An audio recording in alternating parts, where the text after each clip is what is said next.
me vi obligado, por razones que otro día podemos conversar, a formalizarlo.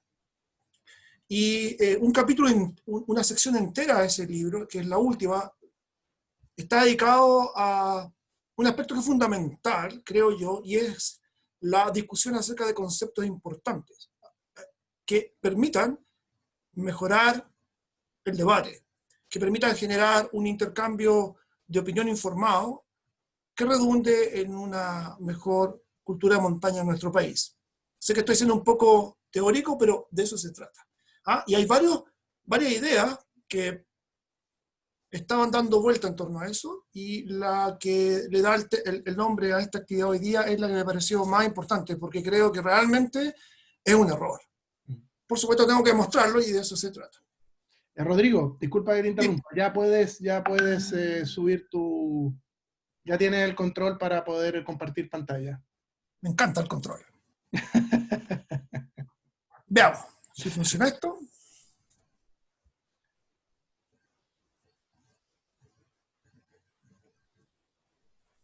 Ahí se está cargando.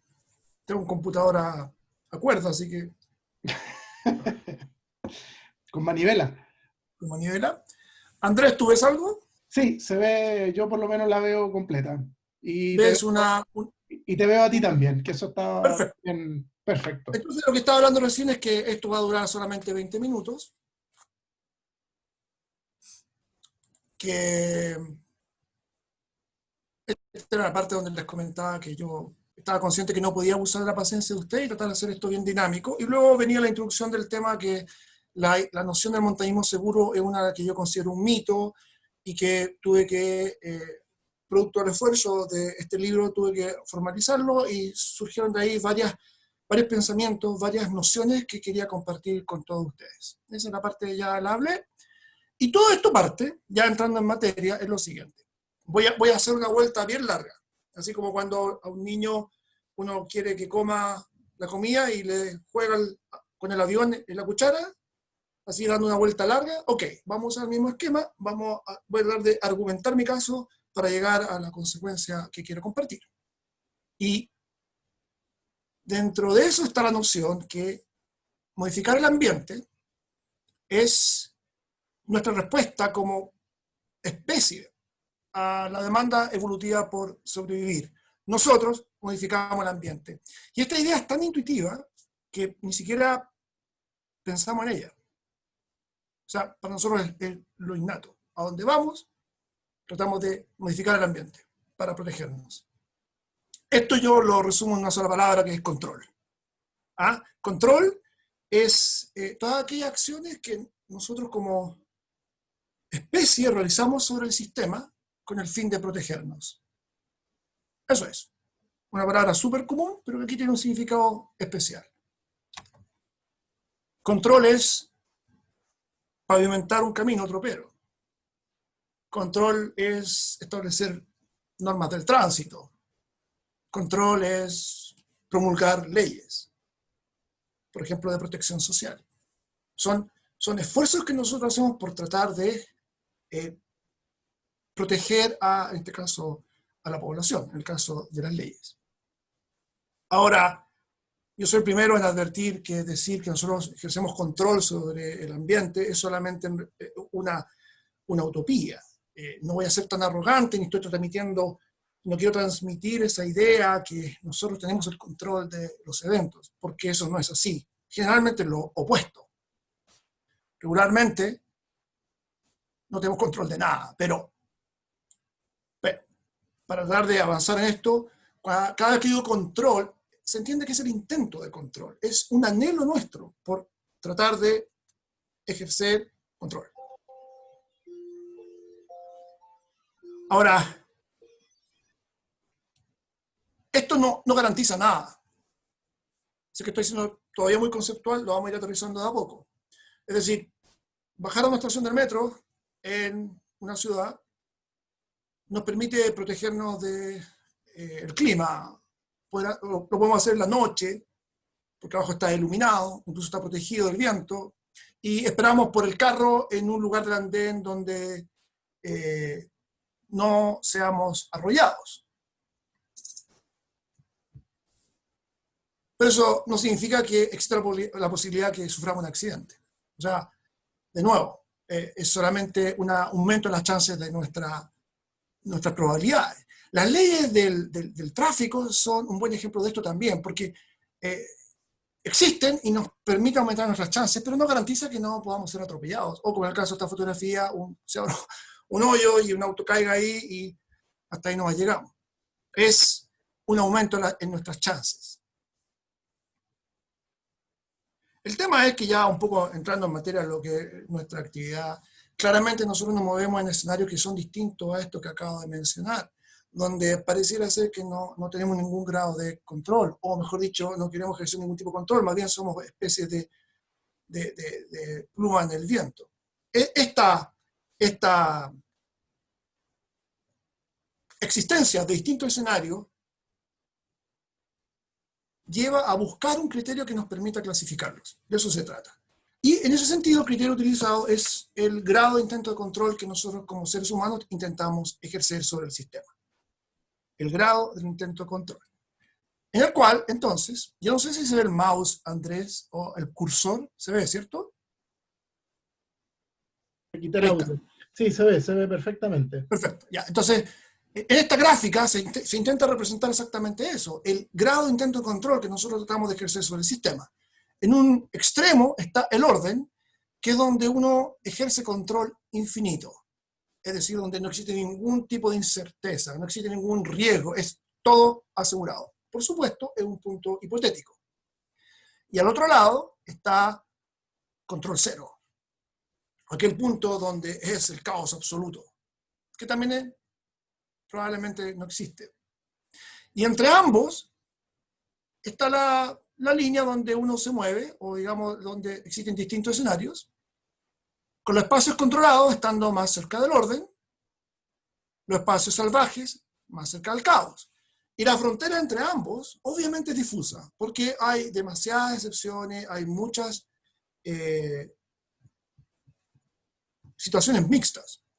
Y no sabemos exactamente dónde está, pero ya al menos con esto permite inmediatamente empezar a tener una idea, un ojo crítico con respecto a un contexto. Tú perfectamente vas a ver una casa, una ciudad, en una ciudad, y tú inmediatamente puedes identificar que se trata de un espacio controlado. Y de la misma manera que si tú estás en un bosque austral, claramente es un espacio salvaje. Y entre ambos hay una zona de transición.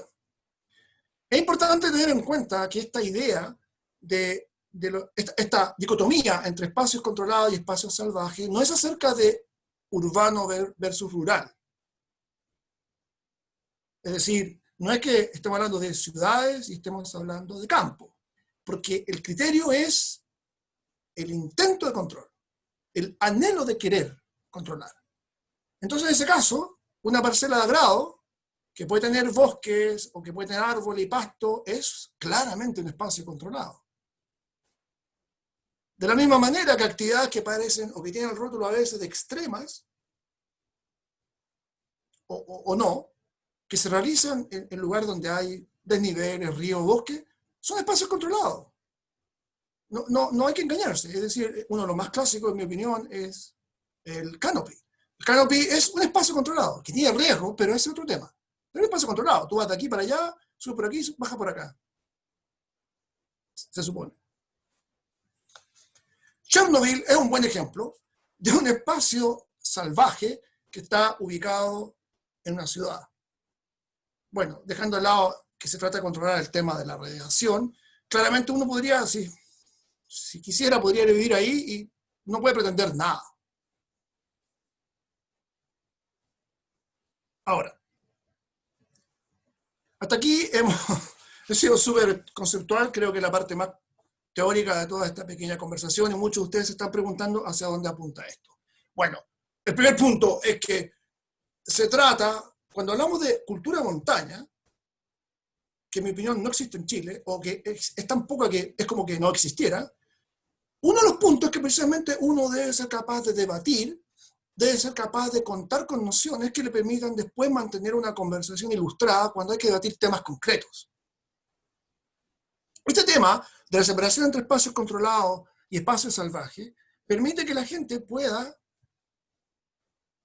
Hay tres contextos en donde la gente, al tener claro estos conceptos, puede tomar una mejor decisión. Yo voy a mencionar tres, como dije recién. El primero de ellos es la protección del medio ambiente, que yo creo que es bastante claro, no es necesario convencer a nadie que nuestros espacios salvajes están sufriendo un ataque sistemático por distintas razones. No voy a ahondar en ello tampoco ahora, porque si no estaríamos, eso da para otro diaporama, pero claramente ustedes tienen la noción intuitiva que los espacios salvajes están recibiendo una constante presión de los espacios controlados, que hace que siempre estén frágiles, que siempre estén a la defensiva y que así como vamos van a hacer inviable el desarrollo sustentable de nuestra especie. El mejor escenario es los típicos bordes de las ciudades. El típico, que hay un bosque y viene un proyecto inmobiliario, todo esto es legal, nada corrupto, nada ilegal, también lo hay, pero solamente yendo al caso neutral, al caso estándar, sin ninguna distorsión, basta que haya un pequeño cambio en la legislación, basta que haya un pequeño descuido, algún vacío legislativo y listo, ¡pum! Se corta el bosque, entra el proyecto inmobiliario y listo, se acabó. Un espacio salvaje menos con el cual se cuenta. La segunda razón es bastante más extraña de conversar y generalmente no existe en los países subdesarrollados, más bien es una expresión a la cual acceden algunas sociedades que tienen un nivel superior de educación. Esa es la verdad. Y tiene que ver con el tema de la diversidad social. Apunta lo siguiente, que por alguna razón que no vamos a juzgar, una parte relevante de la sociedad quiere que estos espacios queden como están. No tienen que justificarse. O sea, sería lo ideal. Pero no es necesario entrar a justificar algo. Basta con saber que para un porcentaje importante de la ciudadanía, cuidar un espacio salvaje es importante. Y como tal, una sociedad debe respetar ese derecho. Para mí el típico ejemplo es la banca. La banca en un parque nacional para mí es el reflejo perfecto de un deseo de tratar de cambiar un espacio salvaje por una razón que no corresponde. Y a mí, estoy siendo un poco exagerado, pero a mí eso me violenta, me siento pasado a llevar, porque ese espacio también es mío y me lo arruinan. Resumiendo esa idea, insisto, podríamos profundizar en eso, pero insistiendo en esta pura idea por un momento para terminar y pasar a la siguiente, lo que quiero decir con esto es que hay personas que no quieren que le arreglen nada, quieren que las cosas las dejen tal cual como está. Obviamente, muchos de ellos es porque lo quieren visitar y conocer, quieren que sus hijos conozcan estos lugares, así como los padres los conocieron, porque también quieren cuidar la biodiversidad, etcétera, etcétera, etcétera. Pero el punto relevante para mí es otro, el hecho de que por arreglar, por intervenir estos espacios salvajes, uno está atentando contra la calidad de vida de ciudadanos, de compatriotas. La tercera también un poco conceptual, tiene que ver con el tema del mandato de las autoridades. Miren, el punto es el siguiente, en un caso estándar de lo que es una democracia representativa, nosotros elegimos las autoridades para que de alguna manera continúen protegiendo a la población. Hay un árbol que está a punto de caerse en la calle, se corta el árbol. Hay una pandemia, se instauran medidas para proteger a la población. Hay un problema con un edificio que está por caerse, se cierra el acceso, se hacen las gestiones necesarias para demolerlo. Eso no tiene nada malo. Es lo que se espera de ellos. El problema es que el mandato que la sociedad le entrega a las autoridades también se extiende a áreas o espacios salvajes. Y es ahí donde está el problema, porque se requiere o se supone que debe existir una discriminación de la autoridad con respecto a este espacio. Es decir, ok, estas medidas las tomo en el espacio controlado, pero aquí estoy en un espacio distinto, por lo tanto hay que saber exactamente de qué estoy hablando. No es llegar y hacer, que normalmente no es lo que ocurre. Al revés. Generalmente el mejor ejemplo son los accidentes. Cuando hay un accidente en un ambiente de montaña, viene la autoridad y se siente impelida a actuar de la manera como está condicionado. Esto es tratar de resolver el problema. Tratar de proteger, en este caso, al público, a la gente. ¿Qué típico pasa por cerrar la zona? Hay un accidente, se cierra. ¿Por qué? Porque es lo que hay que hacer, es lo que queremos. Queremos proteger a la ciudadanía. Estoy tratando de ejemplificar el argumento o este punto de vista. Y eso es un error, derechamente, porque en primer lugar, quizás nunca hubo un problema que solucionar. Decir que es un problema es ya una idea preconcebida. No estoy diciendo que un accidente sea triste y que ocasione graves consecuencias familiares, emocionales a una persona, a una familia, a un pueblo, a un país. Por supuesto que duele. Aquí estamos hablando de otra cosa. Estamos hablando de que si ocurre un accidente, debo llegar y sencillamente intervenir el área para proteger a los demás de algo que a lo mejor no es un problema. Que nos llega finalmente al primer gran punto que quería compartir con ustedes, que los espacios controlados, todo es acerca de la seguridad, y los espacios salvajes es todo acerca del riesgo. Esta no es la única forma de aproximarse a esta dicotomía, pero es una muy buena para empezar inmediatamente a filtrar. Es importante mantener esta separación. Hoy en día, cualquier tipo de debate, ya sea en temas de acceso, en temas de accidentalidad, en temas de desarrollo deportivo, de cultura, educación, tiene que tener en cuenta que los espacios controlados no es acerca de seguridad, es acerca de riesgo. Y esta pequeña diferencia, que incluso puede ser semántica, sí importa, porque las palabras importan. Ahora, así como el six-pack. Oye, Fica, yo no te di permiso para tomar ahí una foto, weón. Así como el six-pack, la seguridad claramente es una ilusión. Es decir, no es que existan cosas seguras y cosas riesgosas. Cuando decimos que algo es seguro, esto es importante, insisto, en el tema de las palabras, para que nos podamos entender. Cuando decimos que algo es seguro, en realidad no es así, porque no hay nada seguro y no hay nada riesgoso. Es una gradualidad. Nosotros nos decimos que esto es seguro, o sea, decimos que esto es seguro y esto es inseguro, pero en realidad deberíamos decir cuán seguro es esto. Lo que pasa es que nosotros implícitamente cuando decimos que algo es seguro es porque implícitamente estamos haciendo una comparación con la mayor parte de las actividades que conocemos o que realizamos en nuestra vida. Por ejemplo, bajar una escalera.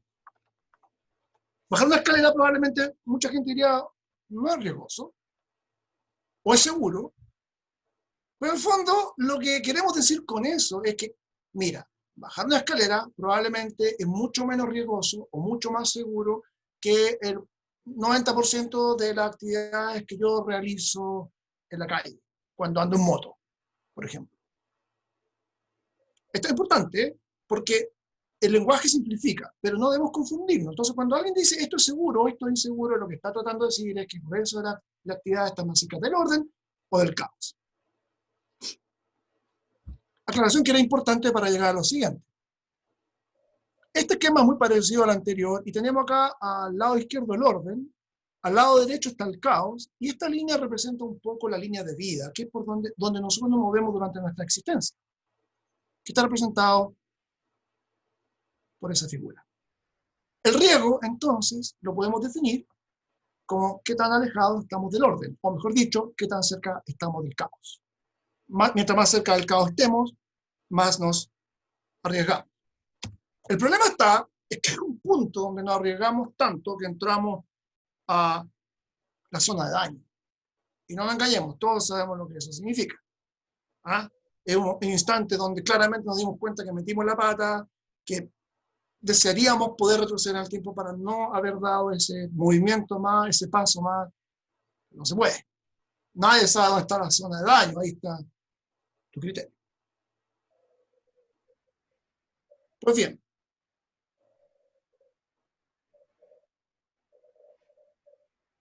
esta gráfica trata de representar el riesgo asumido.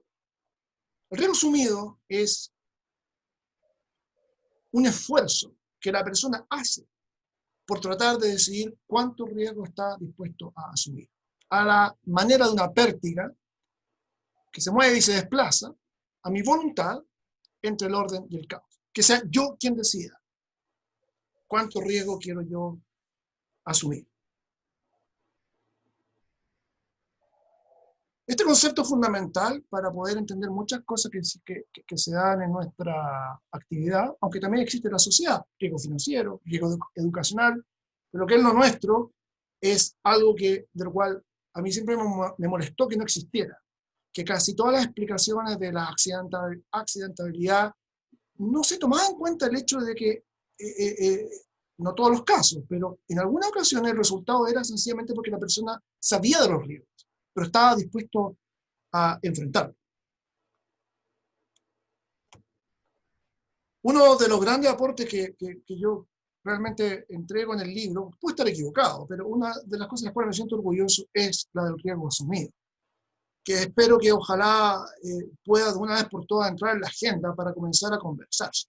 Su importancia no la puedo argumentar ahora, pero es claramente importante para lo que es nuestra actividad, pero también tiene varias lecturas adicionales. Si ustedes empiezan a considerar el tema del riesgo asumido como una noción, aunque no estén de acuerdo con ella, pueden empezar a interpretar las cosas que ocurren de una manera un poco diferente. Por ejemplo, cambia bastante la forma como se entiende el hecho de contratar un guía, de ser un cliente, o bien de ser un guía tú y llevar a personas. Porque con esto del riesgo asumido, más importante que el hecho que tú estás subcontratando porque alguien te vea la mula, el transporte o el permiso, lo que tú estás haciendo en el fondo es una sesión voluntaria como cliente al guía de las decisiones de riesgo asumido. Ese es en realidad el cariz fundamental de ser guiado. Y al revés, si eres guía, tienes que estar consciente de que ahora el tipo, más allá de la transacción comercial, está cediendo las decisiones de riesgo asumido en ti. Realmente eso uno lo decía de otra manera, uno decía, está poniendo la vida en tus manos, pero eso sonaba un poco, para mí, un poco fuerte. No tanto eso. Si pudiéramos llevar a cabo, no sé si hacer desafíos tan... Está por ahí.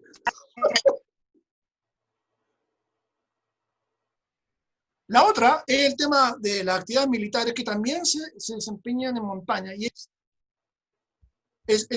fascinante porque ahí hay dinámicas cruzadas, porque por un lado está el tema del riesgo asumido, pero también por otro lado está el de la obediencia debida, que se da bastante en los militares, pero también se da en instituciones uniformadas, como carabineros, o en bomberos, o en los grupos de rescate, en el cual existe la necesidad, por varias razones, de tener una persona que tome decisiones por los demás. Entonces tú puedes ser un soldado que entra en una ladera y te das cuenta que, wow, yo aquí no me... Si de mí dependiera, yo no me meto porque me parece que aquí puede caer una avalancha. Sin embargo, si le diste una orden porque hay algún objetivo táctico del cual tomar posesión, por alguna razón, y te lo mandaron, tú tienes que hacerlo. Y ahí entra un conflicto que no siempre se sabe resolver. Yo creo que claramente muchos de ustedes están pensando exactamente en Antuco con respecto a esto, pero va más allá de eso. Este tema del riesgo asumido en lugar donde existe mando, va más allá de esa tragedia. Yo decía recién que las palabras importan, porque todo esto que he comentado ahora, el riesgo asumido, perfectamente se podría haber planteado al revés y haber utilizado la seguridad como el pivote y haber usado un concepto como seguridad deseada, por ejemplo, en vez de riesgo asumido. Es verdad, ¿de acuerdo? Es cierto. Todo esto que estoy diciendo es análogo a utilizar la palabra seguridad. Sin embargo, hay varias razones por las cuales es muy mala idea usar la palabra seguridad en un contexto en nuestra sociedad. De la misma manera que el lenguaje es voluble en este aspecto, que permite hacerlo de las dos maneras, también es cierto que el lenguaje afecta a la manera como la gente ve las cosas. Yo, resumiendo todos los problemas que tiene usar la seguridad como pivote, hay dos que siempre salen a colación. La primera de ellas es el tema de la relación contractual que se da entre los programas comerciales y en lo que es la enseñanza de estas actividades. No solo montañismo, escalada, excursionismo, esquí, todas. Si tú centras la actividad en la seguridad y algo pasa, te van a demandar. Te van a mandar a ti, van a mandar al guía, van a mandar a todos. Porque una persona puede decir, a mí me prometieron seguridad. ¿Me entienden? ¿Me siguen la idea? Ese enfoque, este es un clásico tema que especialmente en Estados Unidos se dio bastante hace décadas atrás, 80, 90, donde, claro, se anunciaba súper seguro, qué sé yo, Himalaya súper seguro, claro, algo pasaba que moría de mal. Ese enfoque se cambió. Y es mejor advertir que esto es riesgoso.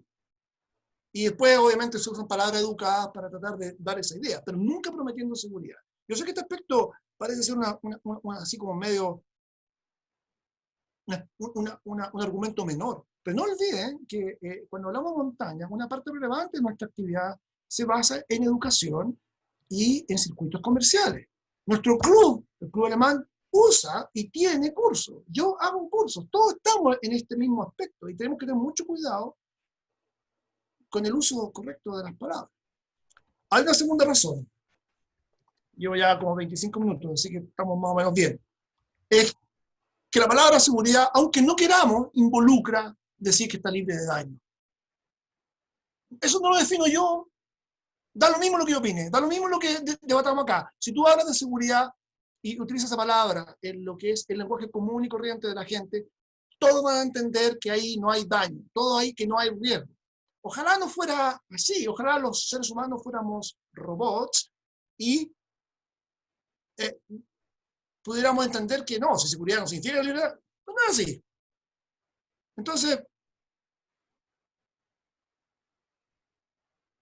Entonces, usar que aparezca la mera palabra seguridad, vas a empezar a generar ruido. No vas a transmitir exactamente de qué se trata. En cambio, si usa la palabra riesgo, y esto es algo que la gente que ha tomado mis cursos ya ha visto estas gráficas, yo no estoy haciendo publicidad a mí, pero lo que trato de decir es que esto no es algo nuevo, no es que inventé ahora, permite inmediatamente un cúmulo de virtudes que hacen que las actividades estén bien alineadas. Ahí las mencioné. Refuerza la concentración, porque tú sabes que es riesgoso. No has, desde el momento en que partes, y si más encima está bien estimulado, siempre estás funcionando en base a que no debo distraerme. Debo estar atento. Porque en cada minuto, en cada momento, algo puede pasar. Hasta la caminata más simple se transforma en un episodio épico si se produce una torcedura de tobillo. Metiéndose a hierba loca, a 6, 7 horas del camino, te tuerces el tobillo. Listo. ¡Pum! Lo que era súper fácil y simple se transformó en una evacuación dolorosa, traumática y con riesgo vital. La segunda es advierte a quienes inician, que también es importante. Es otro aspecto que no voy a hablar ahora, pero que también se toca en el libro, es que tenemos que ser honestos. O sea, si alguien se va a meter en una actividad, lo mínimo que debemos hacer es tratar de advertirlo de qué se trata esto. Y no engañarlo con palabras bonitas solo porque nos incomoda tocar temas que normalmente nuestra sociedad no maneja bien, como el riesgo. Lo último es que sincera expectativa tiene que ver principalmente con los familiares. Me gustaría saber cuánta gente, lo encuentro insólito, mucha gente hace montaña y le miente a sus familiares acerca de los riesgos involucrados, que es un tema sobre el cual tampoco quiero ahora entrar. Ahora, la práctica segura, ya entrando a tierra derecha, tiene que ver un poco con esta idea de que nuestras actividades, digo nuestras, a las que realizamos al aire libre, en el fondo no son distintas al rugby, el ciclismo, el patinaje, los deportes normales, porque obedece una pretensión de nosotros, nuestra sociedad, del espacio controlado. Es decir, de la misma manera que la dinámica de prevención, fiscalización y legislación de estos deportes, que también practicamos, en un espacio controlado, es muy fuerte la tentación de extenderlo a un espacio salvaje y aplicarlo a estas actividades. Yo no voy a entrar ahora, otro de los temas que quedaron aquí pendientes de este programa, que es la verdadera razón por la cual estas actividades son riesgosas. Quizás podríamos haber hecho un diaporama acerca de eso. La actividad de montañismo, excursionismo, son actividades intrínsecamente riesgosas porque son sistemas complejos. Pero ese es otro tema. que merece ser comentado, pero si alguien dice, no, si estas cuestiones son seguras, puedo debatirlo, y no, no son seguras. Son intrínsecamente riesgosas. Pero el usar esta palabra seguridad genera puro un mal hábito, que yo veo todo el tiempo. Estas frases que puse ahí son reales, aparecen en documentos, en proyectos de ley, en debates, en opiniones. La práctica segura del montañismo. Tenemos que hacer esto que sea compatible con la seguridad. Cuando en realidad es engañar a la gente, porque no existe tal cosa. Generan desinformación. Está relacionado con lo que dije recién, que alimenta expectativas irreales. La gente se encuentra con algo que no esperaba que era y dice, oye, no pensé que era esto. Y un aspecto no menor es que tenemos que una de las señales de que una actividad comienza a tener pantalones largos en un país, en una nación, es que realmente se escucha a los expertos. Yo no digo que yo sea experto, y no sé qué ser experto, pero los expertos tienen que tener un rol en esta discusión, en esta conversación. No da lo mismo la opinión de cualquier persona. Entonces, cuando se produce este tipo de, por ejemplo, normativa para acceso al Parque Nacional de la Campana, estoy inventando, ¿ok? Este es un ejemplo hipotético. Normativa para poder escalar en Parque Nacional de la Campana. Y tú tomas como experto, no soy experto, pero estoy poniéndome en el lugar, y parte diciendo, esta normativa es para la práctica segura de la escalada. Y tú inmediatamente dices, no, para un momento, esto está mal. Nadie te escucha. No es tomado en cuenta. Por lo tanto, nunca va a cambiar. Buena suerte con tratar de que esto cambie. Yo ya lo he visto durante 30, 40 años, no sé si 40 años, pero durante bastante tiempo, y no ha cambiado nada. Y seguimos pegándonos en la pared, mintiendo a nosotros mismos, engañándonos, autoengañándonos, ya sea por ignorancia, por flojera, por incapacidad, lo que sea. Pero el tema está que seguimos avanzando en una dirección en que el resto del mundo va por otro lado. Esa es más o menos la idea que tenía. Justo creo que llegué a la media hora. Y todas estas ideas, como dije recién, fueron producto de que tuve que escribir este libro, y a medida que avanzaba en el libro, y a medida que iba tratando de definir algunas cosas que era necesario para poder clasificar los datos, me di cuenta que implícito estaban estas nociones. Espacio controlado, espacio salvaje. Eso es importante primero para entender que tenemos zonas de riesgo y zonas de seguridad, y luego que todas estas actividades están claramente en un área donde el riesgo es el que importa. Sobre eso se puede construir, sobre lo demás, no. Eso sería, Andrés. No, estupendo. Oye, mira, me han pasado varias cosas con tu charla. Tengo varias preguntas, de verdad tengo aquí por lo menos, hemos capturado unas 7, 8 preguntas bastante buenas y bastante potentes. Personalmente, yo voy a hablar un poco del corazón. El tema del riesgo siempre es un tema complicado. Y yo creo que hay un libro de escalada que se llama, bueno, tú lo debes conocer, se llama Los Escaladores de la Roca o Los Guerreros de la Roca, y habla de un concepto que se llama honestidad radical. Y habla de cómo en el momento que está, en los momentos duros, el ser honesto con uno mismo. Y tú lo mencionaste en la presentación. Entonces, ¿por qué hago esta reflexión? Porque tú pasabas del concepto de seguridad al concepto de riesgo. Y realmente estaba dándole vuelta a ese cambio de pivote que tú decías de hablar de seguridad versus riesgo, y la verdad es que me hiciste un clic súper grande, o sea, en el sentido de que efectivamente uno cuando se inicia en el montañismo, quiere hacer montaña, siempre está pendiente más de la seguridad, sabiendo que tiene que enfrentar un riesgo, pero no aceptando el riesgo como parte de la naturaleza intrínseca. Entonces, no, realmente me gustó, me encantó el enfoque.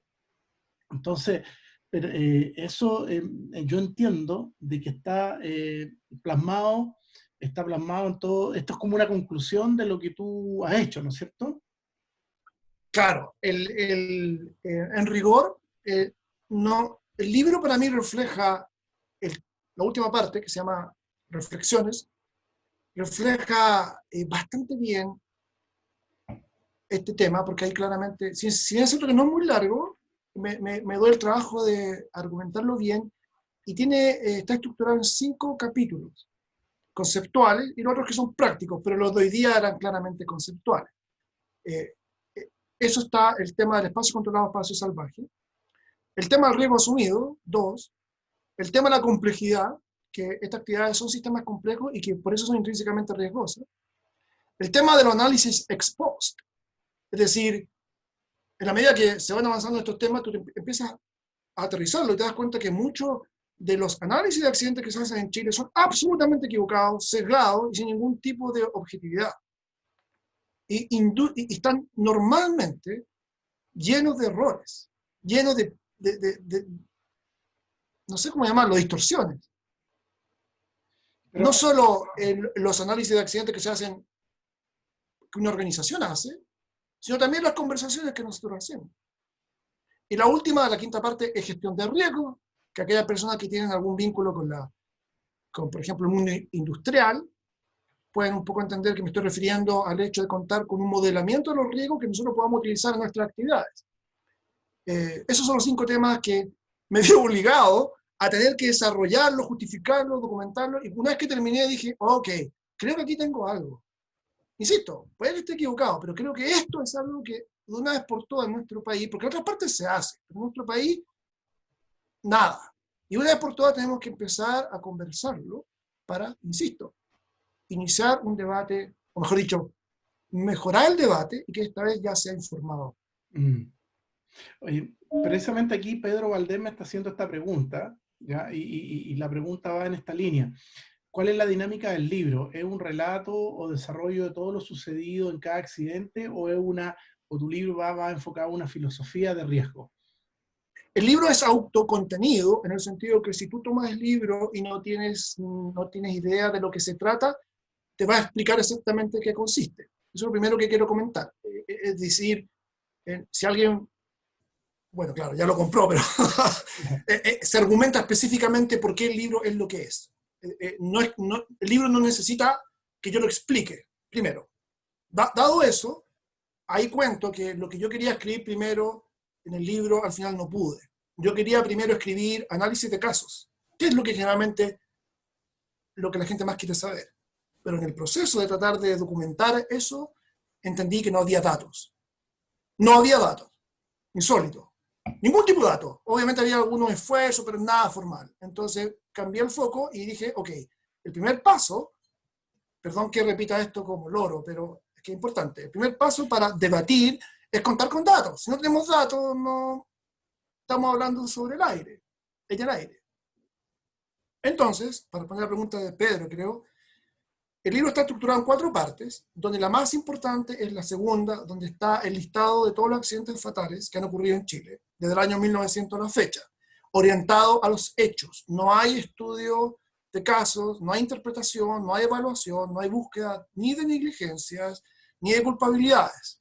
Es un esfuerzo orientado a tratar de representar de la manera más fidedigna posible lo que las fuentes cuentan de los accidentes. Esa es la segunda parte. Pero para hacer eso, se requería primero construir un marco conceptual, que es otro gran esfuerzo que tuve que involucrarme, que tampoco pensé que había que hacer, después entendí que sí.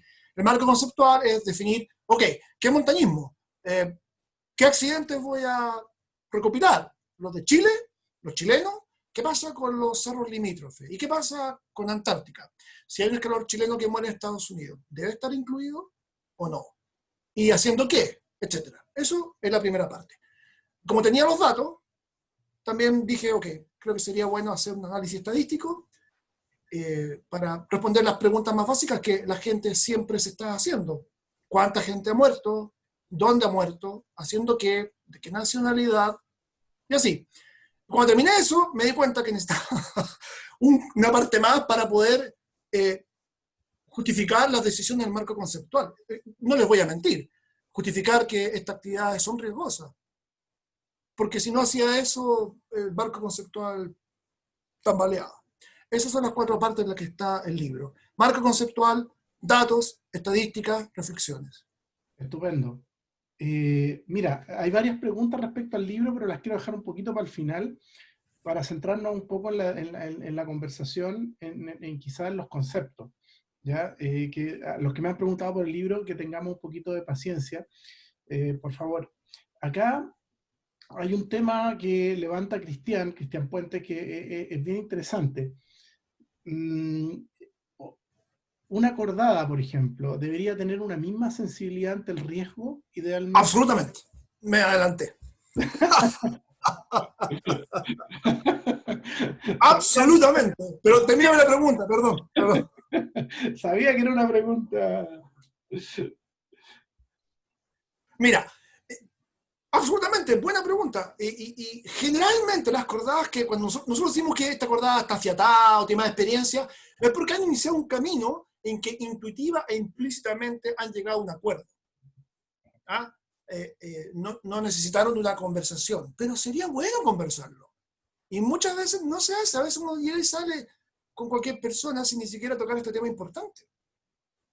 Eso se trata de conocerlo. Esto no es acerca de bueno o malo, sino esencialmente acerca de qué nivel de riesgo asumido están los dos dispuestos a aceptar. Por eso es importante salir con gente que uno conoce a la montaña. No tienen que ser necesariamente tus amigos, ojalá lo fueran, pero si vas a salir con alguien que no es muy amigo tuyo y te conoce, la cosa va a funcionar bien.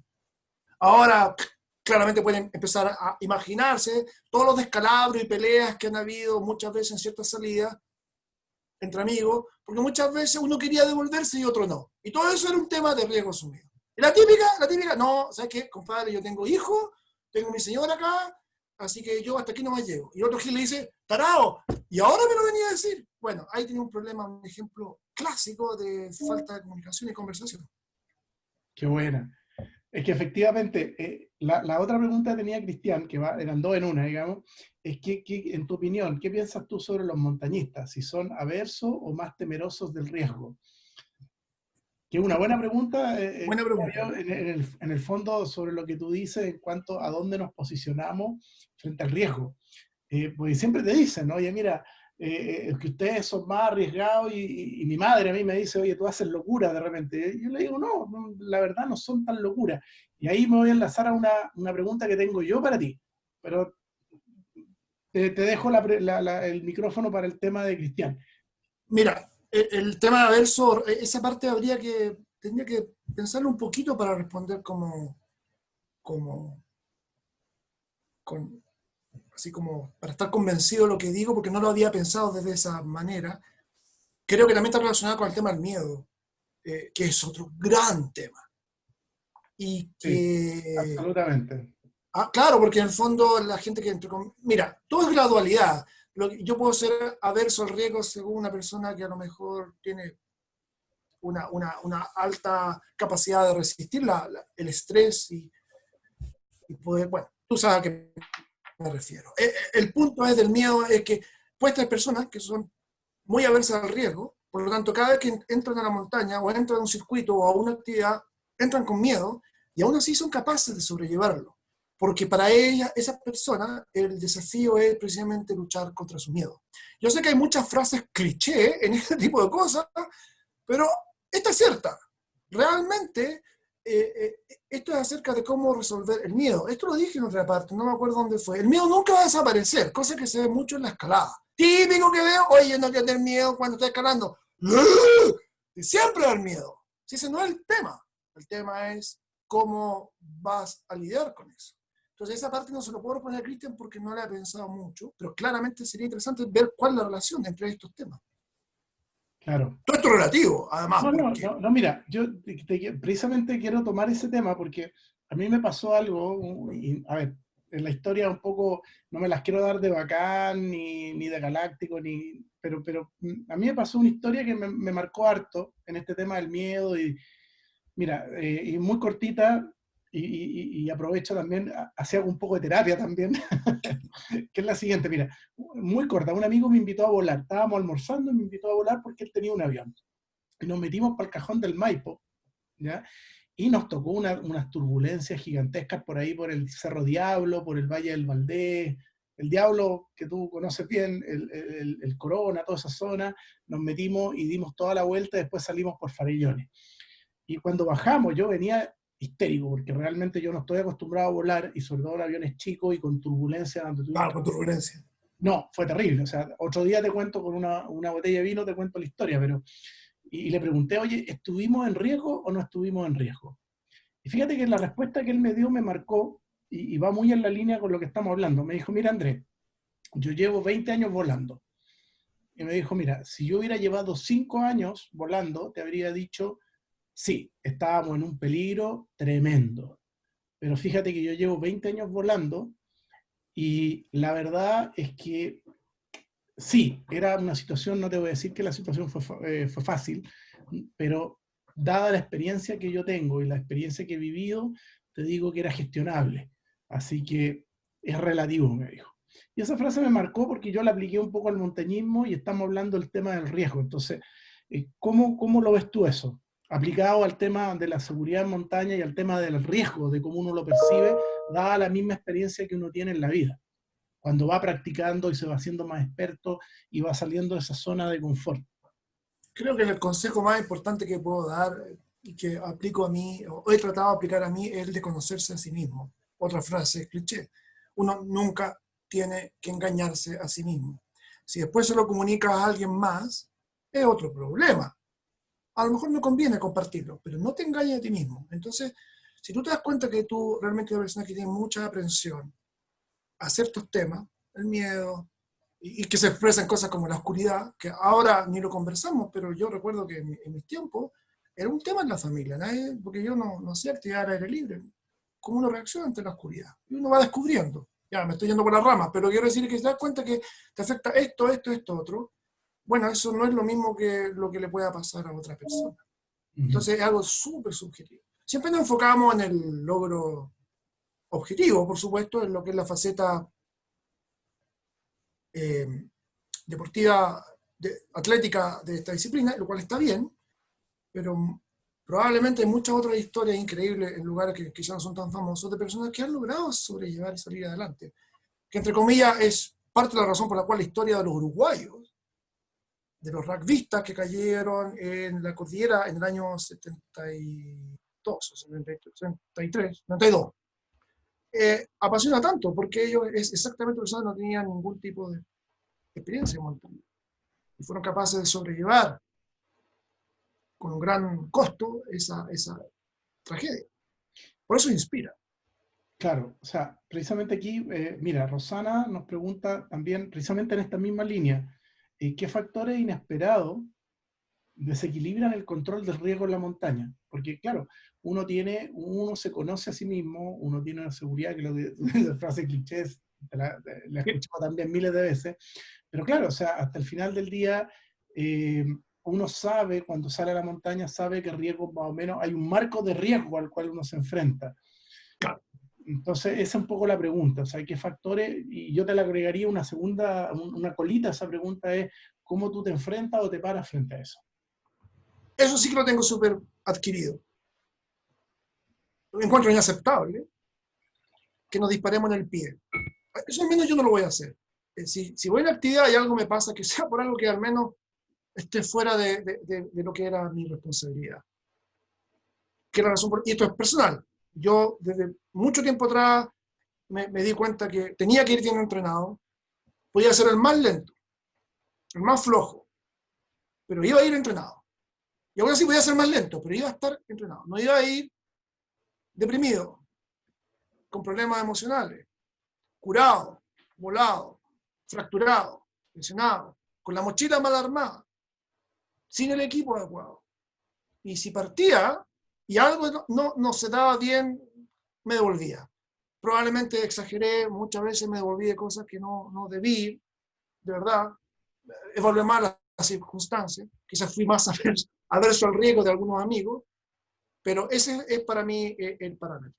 Entonces, si estoy, por ejemplo, varias veces pasó que tenía que partir los sábados a las 7 de la mañana y llegaba a la casa a las 3 de la mañana por alguna razón, laboral, por ejemplo, o exageré, a la 1 de la mañana, y me daba cuenta que iba a tener que armar la mochila toda la noche y no dormir nada, abortaba. Y ahí asumía el costo de retirarme, porque obviamente eso no es gracioso, ¿no? Genera consecuencias, y aprendí al error. Estas actividades son lo suficientemente difíciles como más encima poner errores adquiridos. Si tú haces eso, es un buen hábito, ya empiezas a jugar de local. Como digo yo, es imposible hacer todo bien, pero más difícil es hacer todo mal. Entonces, Sí. y eso, no quiero ser gurú o algo por el estilo, pero realmente eso me dio muchas satisfacciones. Por ejemplo, lo que dije recién, estar entrenado. Yo me puse a entrenar, yo siempre fui gordito. Y cuando me puse a hacer montañismo en la Universidad Católica, me gustó tanto, eso tomó su tiempo, fue un proceso, que dije, y obviamente daba pena, y a último dije, no, no. Y ahí me puse a hacer abdominales, empezaba a correr, puse de mi parte para tratar de aumentar mis chances. Y dentro de eso también está el tema, aprovecho a comentar, que es del desarrollo técnico y del conocimiento, porque yo me puse a escalar, por si quieren saber, no sabía nada, porque me dije, yo quiero ser capaz de poder salir de cualquier problema, que es esencialmente el tema de los anclajes y el rapel. Y eso también me dio muchas herramientas para salir de muchos problemas, pude salir, y algunos de ellos han sido bastante recientes, porque puedo manejar esas herramientas. De decir, ok, aquí está un problema, ¿qué hacemos? Igual así uno se puede accidentar, ok, pero las chances están a favor tuyo, o digamos, están mejor. O sea, tú hablas de que hay que tener un tema, obviamente, tú ya mencionaste hace un rato, el tema de conocerse a sí mismo y ser honesto consigo mismo, ¿ya? Y eso lo entiendo.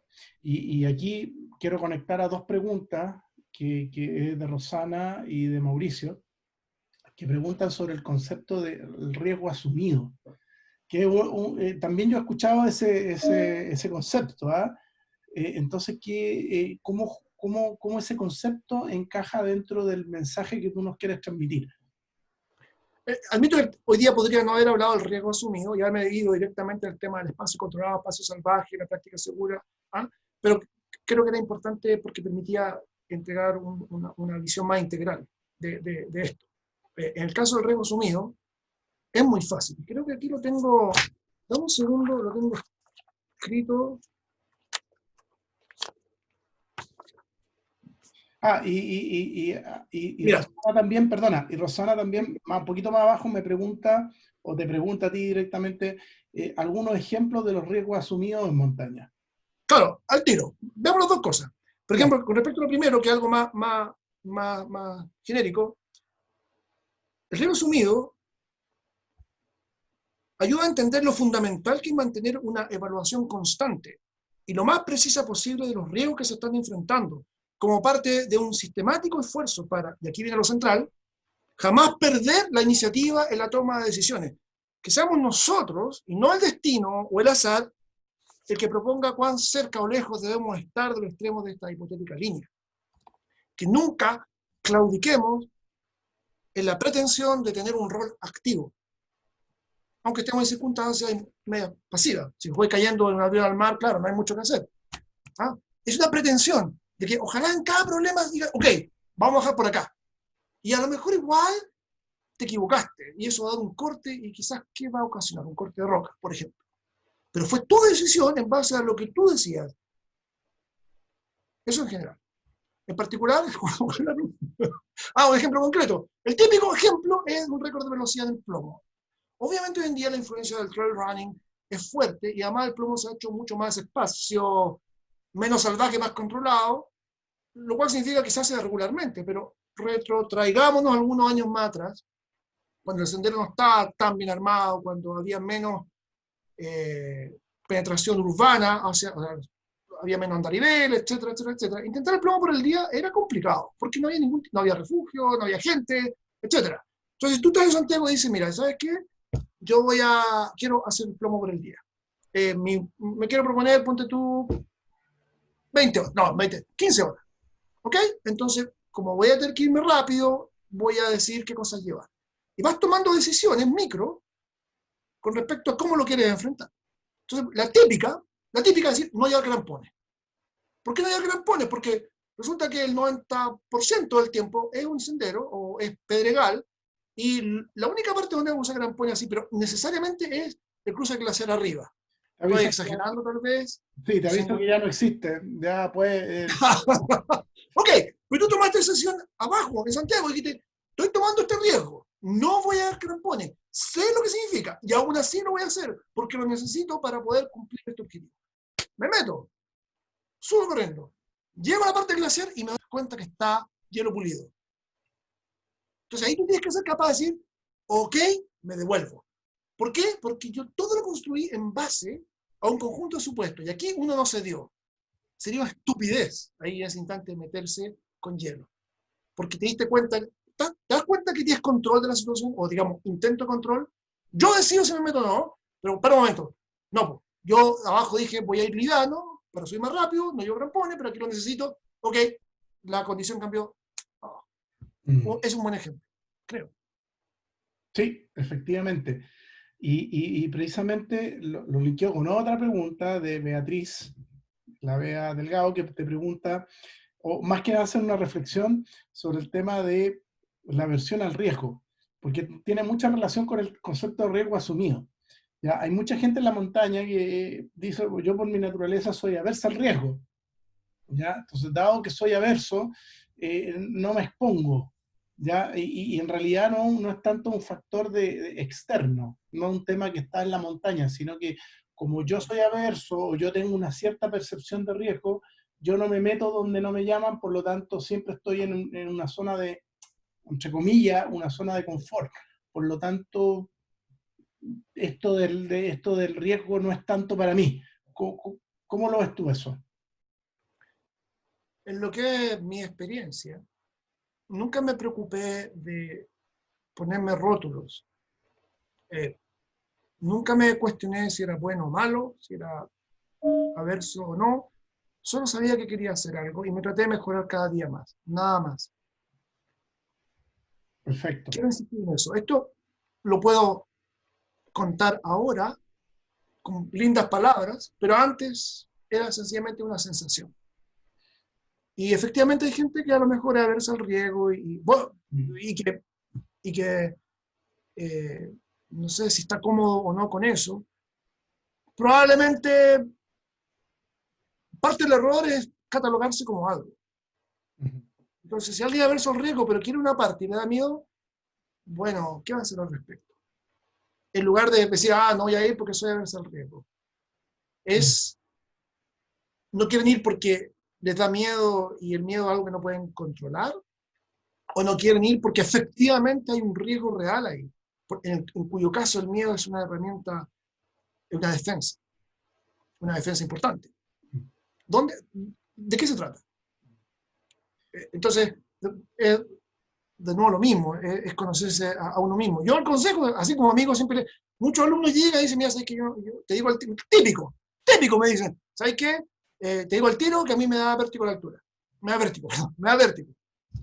En un curso de escalada. Y la gente que ha tomado curso conmigo sabe lo que les digo. Olvídate de eso. No me importa. Hazlo. Y generalmente lo hacen. Bueno, y ahí empiezan los procesos, el desarrollo de cada persona. Y hay personas que se dan cuenta en realidad estaba puro tonteando. No, estupendo, estupendo. Sí, me dio miedo el primer día, pero después con manejo. Y los otros decían, se me olvidó. Es Y que otro, y este es el grupo que a mí más me inspira, muertos de miedo. Absolutamente fuera de su área de confort. Y aún así fueron capaces de funcionar. Aún así fueron capaces de hacer algo. El miedo no los paralizó. Que es importante porque la sociedad hoy en día tiende a transformar a sus ciudadanos, y me incluyo, en ositos de peluche, que no son capaces de hacer nada, sin poder de tomar su vida en sus manos. Entonces, cuando tú tienes una persona como esta, que logra funcionar a pesar de sus temores, lo pones en la sociedad, en la ciudad, obviamente es un elemento que contribuye. Porque una persona que se empodera, que tiene más confianza en sí mismo, que sabe que puede hacer cosas, que puede ayudar a los demás, que puede tomar iniciativas, incluso en situaciones de emergencia o catástrofe, puede ser un elemento que contribuye a la construcción de una mejor sociedad. no, estupendo. Yo creo que ahí respondiste una pregunta, yo creo que es fundamental, ¿ah? Porque mucha gente de los que estamos aquí, y me incluyo, cuando practicábamos ir a la montaña, siempre estamos valorando una cosa más que la otra. Oye, un tema aquí, hay una pregunta que realmente está muy buena. Me dice, la voy a leer tal cual. Dice, Ya. Andrés, pregúntale a Fika si ve similitudes entre el miedo y el ego en la montaña. El tema del ego con respecto al riesgo, yo creo que es un temazo, ¿eh? Ok, yo no soy psicólogo, admito mis limitaciones conceptuales, qué es el ego, cómo se expresa, probablemente aquí hay gente que está mejor capacitada que yo para poder abordar ese tema. Yo solamente lo uso en lo que es el lenguaje cotidiano y creo que en ese sentido son dos cosas no necesariamente que están vinculadas en forma directa. Es decir,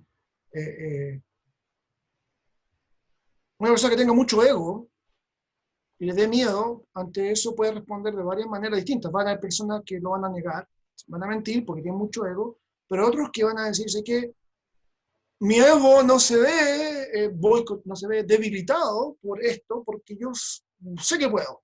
Aquí fallé, estoy inventando, aquí fallé, voy a volver, voy a mejorar, voy a entrenar más, me voy a documentar mejor y voy a volver porque yo sé que puedo. Hay un ejemplo, un gran ego. Mira, Mauricio Purto, Vamos pelando. no, al revés. Ah, ya, ok, dale. Fíjate tú que una de las razones por las cuales para mí era una figura muy inspiradora en la década del 80, que cuando se dio a conocer, porque el mismo Mauricio Purto decía que él no era un dotado. Él mismo lo decía. Y él mismo decía, yo no escalo, tuve un accidente, luego se cayó. Él mismo, esto es un relato público, no es algo que él me haya contado, está en el registro. Y aún así, él lo hacía. Piensa tú un poco que, más allá de los egos, más allá de todas las disputas y peleas, justificables o no justificables, que hayan ocurrido entre él y Jordán y compañía, en la famosa historia del Everest, previo y post, Purto dijo, sé que voy a ir yo. ¿Sí? Piensa un poco en eso. La Católica fue, en el año 86, con todas estas peleas que no voy a entrar ahora porque tampoco me corresponde, y Purto no se quedó en la casa criticando. Por alguna razón, probablemente ego, voy a ir igual. Y el compadre fue. Eso yo se lo celebro. Porque no se quedó en la casa y a pesar que tenía miedo, temores y probablemente muchas otras cosas que no ha compartido, fue capaz de dar ese paso que hace la diferencia. Ahora, el resultado de eso ya es otro tema, pero yo celebro ese tipo de cosas. Uh-huh. Oye, súper. Oye, mira, estoy revisando las preguntas. Hay dos preguntas de temas así como grandes bloques y luego hay algunas preguntas más relacionadas con tu libro. Y tercer ítem, y para ir cerrando, imagino que a lo mejor la conocen, no lo sé, pero yo la conozco, amiga mía también. Beatriz Delgado quiere hacerte dos preguntas directas, o sea, y por chat dice que se demora mucho en escribirla y tal. Entonces, si permitirías que te la hiciera directamente, digamos, al final, ¿ya? Por supuesto. No, por Bueno, favor, sin ya. problema. Ok, hay dos preguntas, mira, dos preguntas y luego, mira, yo creo que mejor vamos a preguntarte algunas cosas. Hay varias preguntas que dije que iba para el final con el tema del libro. Fíjate que hay una persona, se conectó el Club Andino Español desde España, desde Ferrol, desde Galicia, y está preguntando de cómo pueden conseguir tu libro porque le encantó la temática y la filosofía del libro. Muchas gracias. Se llama Saludos Club para Andino Español. No sabía que se iban a conectar, pero muchas felicidades. Yo tengo un cariño y una cercanía muy grande con España, así que... Mira, el libro va a estar en formato físico y digital. Por ejemplo, a quienes les gusta o tienen el hábito de leer digitalmente, va a estar disponible en Amazon, iTunes y las típicas distribuidoras de libros digital. Generalmente es un libro de menor costo.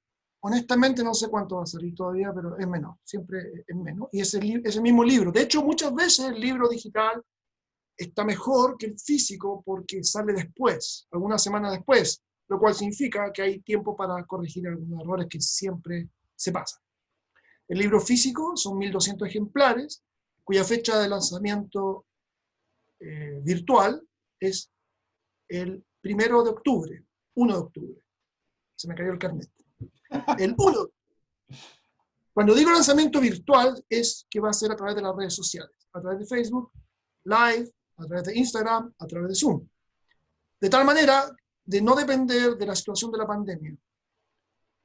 Ese evento va sí o sí, es el 1 de octubre, y 2 meses antes, es decir, el 27 de julio, comienza la preventa, que es la oportunidad para que la gente pueda adquirir el libro más barato. La razón de la preventa es juntar fondos para poder financiar la impresión. El libro parte a 25.000 pesos, que es el mismo valor del libro bajo la marca La Ira. Sí, eso viene a ser como unos 18 euros, 19 euros, Más o menos. que estamos Y todo hablando esto, en el límite, sí, perdona, que es para tus amigos españoles, para los amigos de España, que eso está dentro de un rango de lo que es un libro normal dentro de cualquier FNAC o casa del libro en España. O sea, es totalmente cierto. asequible. Y cada 2 semanas, para motivar a la gente, para no caer en las dinámicas de chilenses, cada 2 semanas el precio aumenta a 2.500 pesos. Por lo tanto, cuando llega el día del lanzamiento, va a valer 37.500 y después de eso 40.000. El libro se puede adquirir a través de la plataforma comercial de Out Chile, que son los representantes, entre otras marcas, de Petzl en Chile, que es una de las grandes aristas de este proyecto, porque ellos han sido muy generosos en aportar. Y de esta manera, una persona de su casa, ya sea en España o en el sur de Chile, en teoría, puede comprar el libro en forma remota y puede indicar la dirección de despacho, a dónde se lo deje, cómo se lo deje, puede pagar como estime conveniente. O sea, todo el asunto sin necesidad de moverse. Los libros van a ser entregados después del 1 de octubre, obviamente, que es la fecha de lanzamiento. Y les voy a pedir a la gente que, por favor, no me mande dinero a mí. Porque yo no vendo. ¿Sí? Sí. Oye, otra pregunta relacionada con el libro, ¿cuánto tiempo te tomó hacer este libro? Y yo ya conozco La la primera respuesta, inquietud, yo ya conozco sí, la respuesta, pero alguien me pregunta cuánto tiempo tomó hacer todo esto, porque obviamente si hiciste una recopilación de todos los accidentes que hubieron en el siglo, no pudo haber sido menor.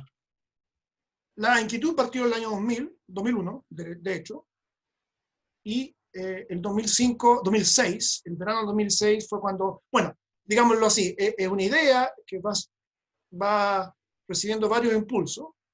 El primer gran impulso fue el 2006, cuando comencé ya derechamente a documentarme, y luego, poco tiempo después, tomé la decisión explícita de decir, ya, lo voy a hacer. Eso fue más o menos el 2007, 2008. Y de ahí, durante varias veces, traté de terminarlo. Y por distintas razones, algunas mías, otras de los proyectos en los cuales estaba involucrado, no podía. Entonces, han pasado 20 años. Y claramente ya no va para más, ya el asunto estaba maduro. O sea, si quieren compartir conmigo de qué estamos hablando. ¿Aló? Sí, estoy pensando. De partida no hay nada. O sea, habían recuento y listas, pero así como lo que estoy entregando yo ahora en esta recuperación, no había nada como eso. Entonces, genera una gran exposición, porque ahora que van a ver el listado, van a decir, le falta este, le falta este, le falta este otro, o esto está mal, o esto Está no es bien, así. pero Claro, obvio, porque ahora tienen un punto de partida, de eso se trata. De tener oye, un punto de partida para, a partir de ahí, mejorar, completar, perfeccionar. Rodrigo, esos riesgos asumidos. Oye, Álvaro Hernández me pregunta por qué le pusiste No me olvides. Eso tienen que leerlo. Por favor, Ok. créanlo. Hay una razón. Ah, ya. Oye, el Y si lo Burger, dijera, arruinaría el la libro. película. Claro, Ya. Oye, así, mira, así se motivan a comprarlo. Rodrigo, para ir cerrando, hay dos preguntas que igual son un poco, como dicen en el campo chileno, tienen enjundia. ¿Ah? Y luego para pasarle el micrófono a Beatriz, que te quiere hacer dos preguntas dos preguntas así directas, dice que es muy largo. Oye, aquí, volviendo un poco al concepto del riesgo asumido, se dice que cuando alguien se accidenta en montaña y lo van a rescatar y lo bajan y tal, dicen, oye, pucha, este viejo asumió el riesgo y este viejo sabe en lo que se metía. Entonces, me preguntan ahí qué relación tiene eso con el concepto que tú estás proponiendo. Muy buena pregunta, porque estas cosas que hemos conversado hoy día es la parte conceptual de las reflexiones. En la parte aplicada a Chile de las reflexiones, se tocan los temas de cómo son nuestros ambientes de montaña, qué tan bonitos son, la situación del montañismo en Chile, la droga y los rescates. Porque efectivamente el comentario que no sé quién lo hizo, discúlpame. Espera, lo voy a buscar. Dale, yo te digo Ya no ahora. importa. Dale, Pero es cierto. Y todo lo que he dicho está incompleto si es que uno no incorpora este tema de los rescates. Y resumiendo toda esa arista en un solo concepto, apunta lo siguiente. Todos nos imaginamos, creo que lo publiqué el otro día, todos nos imaginamos luchando en contra de los elementos, con la cara al viento, y ahora, hoy en día con una selfie, pero eso es irresponsable. Porque nosotros tenemos que hacernos cargo de las consecuencias de nuestros actos. El riesgo asumido solamente es parte de la historia, que explica un poco lo que yo estoy haciendo, pero no es toda la justificación de mi proceder en un acto, en una actividad, porque a eso le falta precisamente lo que le señala.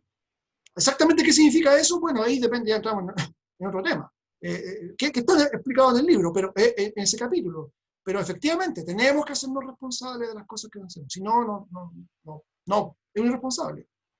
Claramente. estupendo. Eran dos preguntas. Sí, la otra la estoy buscando porque en realidad era relacionado con el tema del acceso. ¿Ya? Del acceso, por esto que tú mencionaste de que cuando hay un accidente, lo primero que hace un gobierno, lo que hace alguna autoridad es llegar y cerrar, ¿no es cierto? Entonces, Correcto. el tema es, ¿se debería democratizar el acceso a lugares salvajes o en la práctica la actividad riesgosa? ¿Qué hay que hacer con eso? ¿Se debería Lo primero y más importante, que para llegar a sentarnos en una mesa, ya tiene que estar esta noción establecida. Puede ser con otros nombres, pero ni siquiera eso hay. ¿Me sigue la idea? O sea, para poder empezar a debatir, oye, yo sé lo que está más o menos, quizás la pregunta, quizás estoy sobreinterpretando, pero lo típico que uno plantea es abrir el acceso a los cerros, o los cursos de los ríos, o los glaciares, ¿cierto? Ya está bien, pero para poder discutir, se requiere que al menos entendamos cuál es el problema. O que usemos, no es figura, pero un marco conceptual común. Por supuesto, nosotros, los montañistas, los escaladores, la gente que practica actividad al aire libre, estamos llamados a tener que educar, porque esto no va a venir de nadie más. Y nosotros no lo hemos hecho, no lo hemos hecho porque somos flojos, porque quizás la actividad todavía no se ha desarrollado, porque no hay cultura de montaña, o hay un efecto de la cultura de montaña, o es la causa que no haya cultura de montaña, no sé, pero no está. Entonces debemos ya por todas ser capaces de creer lo que hacemos y sentar en una mesa y ser capaz de decirle a otra persona, con otras palabras, de manera gentil, yo soy el experto, tú no sabes nada. Todo lo que han hecho está mal. Por esto, no con esas palabras. No así, porque eso es arrogancia y está mal. Lo que quiero decir es que obviamente tú vas a topar con personas que no son capaces de entender esto. Entonces, para el tema del acceso, tienes que ser capaz de decirle, mire, este es un espacio salvaje. Insisto, pueden ser otras palabras. Este es un espacio salvaje. Y como tal, no es buena idea que le construyamos un puente de madera. Estupendo. ¿Por qué? Porque resulta que parte de la experiencia es que la gente cruza el río. Y siempre ha sido así porque la gente quiere cruzar el río, porque necesita lo que sea. Pero tú vas a construir el río, perdón, a construir el puente para que la gente tenga menos riesgo. ¡Gil! ¡Nadie pidió el puente! Ahora, esto yo sé que es sofisticado, como noción. Y generalmente en los países, las personas que han podido viajar a otras cordilleras notan un poco el cambio en el acento, en la tilde, en este tema entre las sociedades que son más desarrolladas al respecto. O sea, por ejemplo, puede haber lugares realmente extraordinarios, como por ejemplo Cordillera Blanca, que muchos consideran mucho mejor que el ambiente de montaña de Chile, con la excepción de Patagonia tal vez, y se dan cuenta que claramente ahí el espacio salvaje cada vez absolutamente a la primera tratan de meterle cosas y cosas y cosas, puentes, caminos, guías, restricciones, porque la sociedad que cobija a la Cordillera Blanca tiene otras preocupaciones. Mientras que probablemente en Canadá el énfasis sería distinto. Existe la posibilidad de dejarlo como un área intocada. O no intocada, pero no impactada. Y que todo esto es la razón por la cual cuando la gente me preguntaba, porque ya no, pero ¿por qué para mí yo no llevaba clientes extranjeros al Cajón del Maipo? Yo les decía que el Cajón del Maipo está demasiado impactado. Ah, ya. No estoy diciendo que sea malo o feo, aunque yo creo que es feo, pero está demasiado impactado. Entonces no... Hmm. Yo no Y lo sé. seguimos impactando más. Entonces, me desvío del tema no ya, pero el tema del acceso está relacionado que para poder discutir estas cosas y encontrar una buena medida, necesitamos primero vender la idea de que es un espacio que tiene valor en sí. Y sobre eso podemos construir. Yo normalmente he opinado, y alguna vez ya voy a tirar la historia anecdótica del viejo acá, que en una conversación que tuve gracias a Pablo Besser con el Ministerio de Bienes Raíces, esto fue muchos años atrás, donde me pidieron una pequeña minuta de aquellas medidas que se podían implementar para mejorar el acceso, yo no me fui a tratar de modificar la Constitución, nada, me fui a cosas súper concretas y fáciles que se podían hacer como un primer paso. Y una de ellas es empoderar o modificar levemente o darle herramientas para que se cumpla el derecho de acceso, el derecho de paso, perdón. Esa ahí tiene una herramienta súper fácil que corregiría mucho el problema que existen. Y se puede hacer, pero a nadie le interesa. Y eso tenemos que cambiarlo, Mira, nosotros. ahí de hecho Andrés me repitió la pregunta. Espero que le haya respondido en el contexto. Yo personalmente creo que sí, pero que me lo confirme ahora por el chat. Oye, Rodrigo, le voy a dar el micrófono a Beatriz que quiere hacerte un par de preguntas. Eh, Dame un segundo que la estoy buscando aquí todavía. Sí. Hola, Estupendo. Beatriz. Hola, Hola, hola. tú estás desde Pucón. Sí, Felicidades. un abrazo grande a Mr. Fibra y a los organizadores por esta estupenda charla, como siempre, y una gran felicitación por el libro y por el tremendo trabajo que has desarrollado durante todos estos años. Gracias, Beatriz. Dos preguntas. Primero, si te cambió la perspectiva personal que tenías desde el riesgo en montaña, resumiendo, antes hasta después de culminar tu investigación. Y la segunda pregunta es, ¿qué fue lo más difícil para ti de todo lo que tuviste que levantar en datos, en, no sé, datos públicos, familiares, etcétera? Y si me alcanza, la tercera pregunta es ¿cuál es la tónica que más se repite entre los accidentes que tú lograste documentar? Gracias, Beatriz. Mira, partiendo por lo más fácil de contestar, en términos personales, parte de la razón, normalmente yo no hablo de esto, pero dado que me lo pregunta, también sería deshonesto de mi parte no comentarlo. Y parte del problema es que tuve para demorarme tanto que no fue posible para mí, a diferencia de otros libros, escribir y vivir, o trabajar, o hacer expediciones. O sea, o hacía lo uno o lo otro. Lamentablemente la carga de trabajo aquí era mayor. En los otros libros yo escribía en la mañana un par de horas durante varios años y podía seguir con mi vida. Aquí no. Y durante varios ciclos traté de financiarlo con fondos públicos y también privados y no funcionó. Entonces, obviamente hay un costo de calidad de vida enorme que ni siquiera puedo atesorar, pero sí que genera la idea de que no va a haber otro libro. Quiero repetirlo bien. La gente que tiene interés en este tema, yo les sugiero, y no estoy tratando de vender el libro, pero les sugiero que aprovechen la oportunidad porque nada garantiza que vaya a haber otro. O sea, si me tomó 20 años hacer esto, y claramente no es acerca de lucro, aunque el libro se venda, no voy a involucrarme en 20 años. En 20 años más voy a estar muerto. Entonces, aprovechen la oportunidad porque este es una... Y probablemente, ojalá, motive a otras personas a hacer trabajos que ya puedan utilizar este como un punto de comparación o un punto de referencia. Con respecto al tema de los accidentes, mira, yo en el análisis estadístico lo que no pude hacer es la correlación. Esto es, tirar todos los datos a un sistema estadístico para que encontrara relaciones, las relaciones que más se repiten. Por ejemplo, decir que el 50% de todos los accidentes es el perfil de un montañista de 35 años, varón, que iba al Cerro Plomo y que en la bajada se tropezó. Hacer eso es un esfuerzo macro que no hice. Hice muchas otras cosas, pero eso no. Por lo tanto, no puedo responder tu pregunta. A ojo, bueno, lo que sí hice fue identificar los lugares, entre comillas, más peligrosos de Chile, los lugares donde hay mayor accidentabilidad fatal. Eso lo hice. Y no voy a decir dónde, para que lo vean. Pero ahí uno ya empieza a darse cuenta de que, sí, pareciera ser que en Chile todo indica que la mayor cantidad de accidentabilidad se da en aquellos lugares que cumplen con las características de fácil acceso, lugares con ciertas dificultades técnicas. Yo creo que eso ya empieza a dar una idea de una gran población cerca, típicamente una ciudad. O sea, ¿Tupungato? No. ¿Por qué? Porque está muy lejos. Tiene accidentabilidad. Varias personas han fallecido ahí. Pero hay otros que están ahí como... llegar y mencionar. Eso está buena. Sí, por ahí alguien puso algo. Volcán Osorno. Oye, mira, ya son las 9:30 y yo creo que Gracias, Beatriz. un momento, gracias Beatriz también por tu aporte y oye, felicidades y saludos, aprovecho a saludarte también, que hemos hablado por chat. Gracias.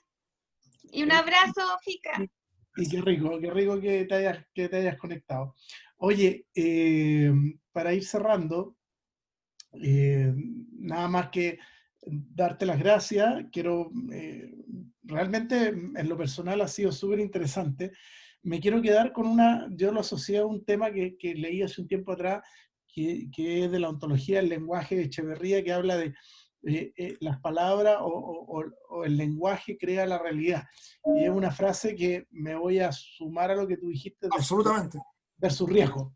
Y yo creo que ese es un cambio de clic súper grande que yo creo como montañista tenemos que asumir, aunque sea incómodo. Porque, fíjate, yo reflexionaba en lo que tú decías, la palabra seguridad incluye conceptos de comodidad, de cobijo. En cambio, la palabra riesgo es como de miedo, susto, temor. Entonces, creo que hacer el clic como montañero, yo creo que quienes hayan estado en esta charla y así como lo he hecho yo un poco, hacer este clic puede ser súper útil para lo que venga y lo que ellos quieran y cada uno de nosotros queramos hacer en nuestra vida, en la escalada, en el esquí de randonee, en la alta montaña, inclusive en el trekking. Entonces, oye, agradecerte porque... Yo, si me permite, Andrés, para terminar lo mío, quería aclarar que el libro recopila todos los accidentes fatales de todas estas actividades que tienen que ver con los ambientes de montaña, desde el año 1900 al 2019. Todos. La justificación está en el libro. Si hay alguien que discrepa con respecto a por qué está incluido o no, no hay problema, porque el estudio trata de ser inclusivo. Es más fácil eliminar que... Rodrigo, perdona, muy poquito. Aquí Paula Álvarez dice, me gustó el punto de vista, pero ojalá me pudiera responder. Perdona, pero quiero tratar de dar cobertura a todas las preguntas. Inclusive, ¿me permites darle el micrófono a Paula Álvarez, que tenía una pregunta un poco larga, pero prefiero que la haga ella, ya que... Y con eso ya cerramos y damos por cerrado el diaporama. Paula, ¿estás por ahí? Hola. Paula, hola, muchas gracias. ¿Cómo estás? Mira, yo llevo un ratito haciendo, bueno, algunos años haciendo trekking y alguna media montaña. Estoy asombrada por todo lo que escucho. Me encanta. Me gustó tu enfoque, pero de todas las charlas en las que he estado y todo lo que he aprendido, me quedó dando vueltas lo que tú planteas. Lo que yo pregunté dice, desde el enfoque que planteas, de que el riesgo es un factor asumido. O sea, si yo salgo, estoy asumiendo mi riesgo. Estoy asumiendo que voy a estar expuesta a un riesgo o a una zona de riesgos. ¿Qué opinas de aminorar los riesgos de las personas que hablan de tanto de aminoremos los riesgos, hazte este curso, hazte esto otro, aminora tus riesgos antes de salir. Eso me quedó dando vuelta. Quizá, estoy anotando acá, quizá la palabra asumir ahí tiene una pequeña trampa, porque en lo que es el concepto del riesgo asumido se refiere al hecho de que si voy a enfrentar un riesgo es producto de una decisión mía. ¿Ok? Eso es lo primero. Porque en lo que tú planteas también tiene una faceta de yo, de alguna manera, al partir, saber, y ahí usaste la palabra asumir, pero en ese contexto es saber en lo que me estoy metiendo. Y sí, absolutamente. Uno debe... A los familiares uno no les dice realmente lo que sucede, o lo que puede no suceder. Ahora, Tomé todo lo que tú estás diciendo, hablaste del pie torcido en hierba loca, y yo me pregunto eso, o sea, ¿en realidad se pueden aminorar los riesgos desde tu enfoque? absolutamente. Entonces, sí. Si tú dices que absolutamente, me gustaría saber cómo. Bueno, mira, el tema de sincerar esto al entorno es un proceso cultural y no cambia de un día para otro. Toma tiempo y cada vez más fácil. Tan fácil que después ya como que se asume y se conoce y nadie se extraña. Entonces, eso no hay mucho que hacer ahora. Hasta a mí a mí personalmente me costó y todavía me topo con personas que mienten en los cursos. Claro. Ya, pero se supone que eso debería cambiar y haría más fácil la conversación, porque tampoco se trata de andar aterrado. Esto es una preocupación a nivel conceptual, o mejor dicho, quizás basal, porque en la salida igual nos reímos, igual lo pasamos bien y no funciona, y tiene mejor calidad de vida, y por eso llega después renovado a Santiago.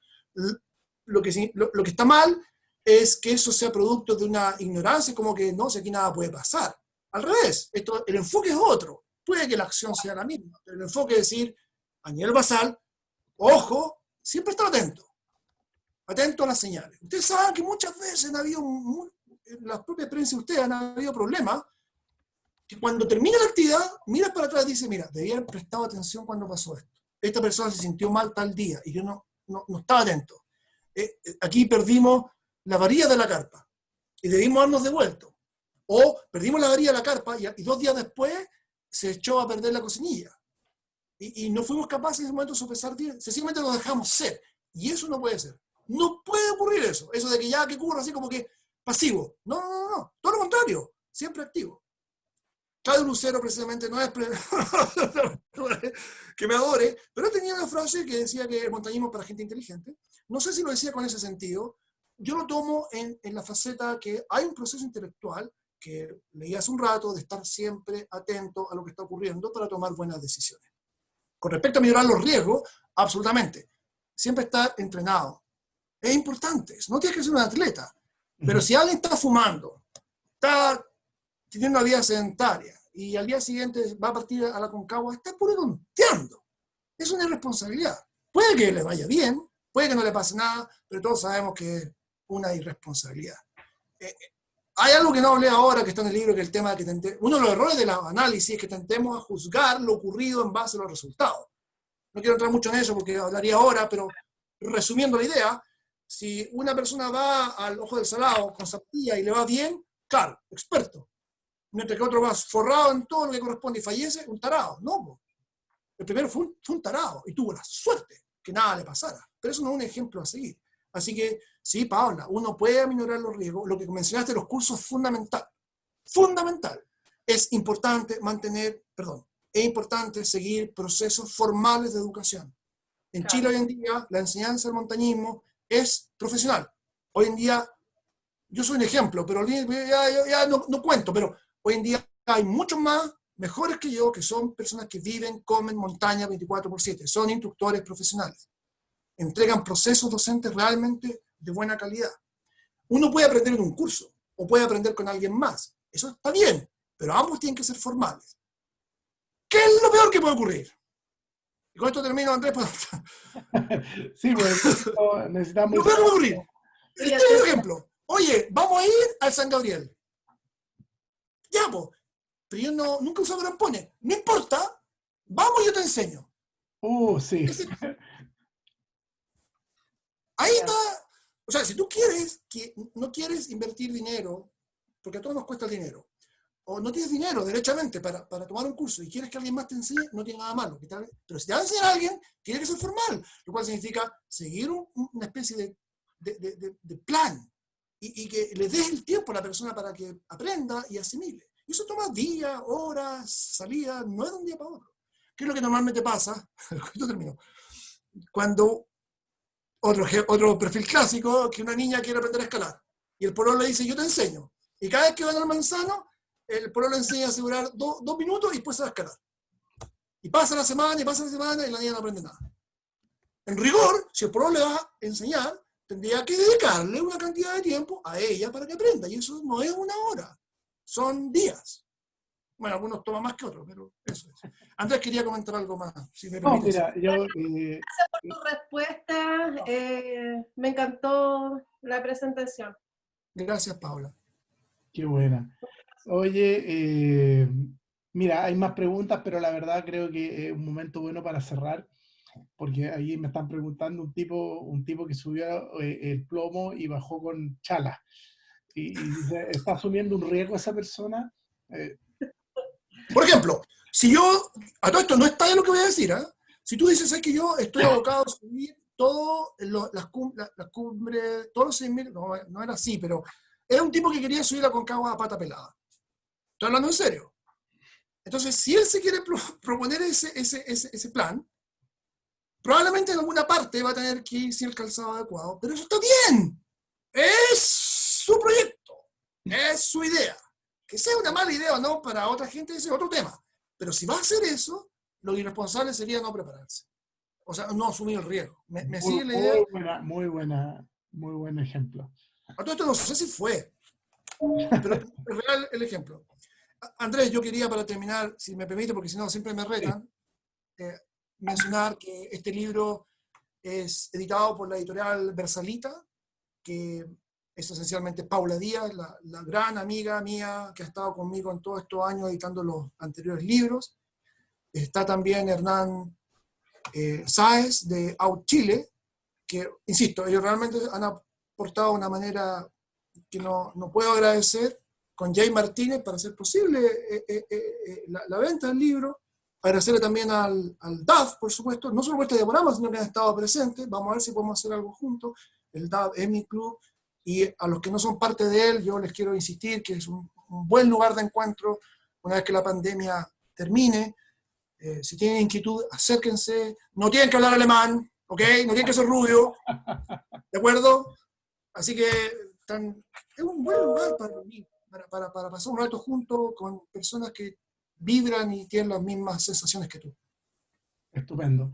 Oye, Rodrigo, realmente te agradezco mucho el que puedas compartir tu experiencia, tu vivencia, y sobre todo yo creo que el lograr abstraer de la práctica, abstraer a algo más, aunque suene rimbombante, algo más filosófico. Así que aquí alguien me preguntaba y me pedía, por favor, en el chat, que cuando salga el libro le avisemos, y avisemos que está, porque él lo quiere tener, y me parece súper bien, y cuenta con nosotros en ese sentido. Gracias. Feliz de tenerte acá.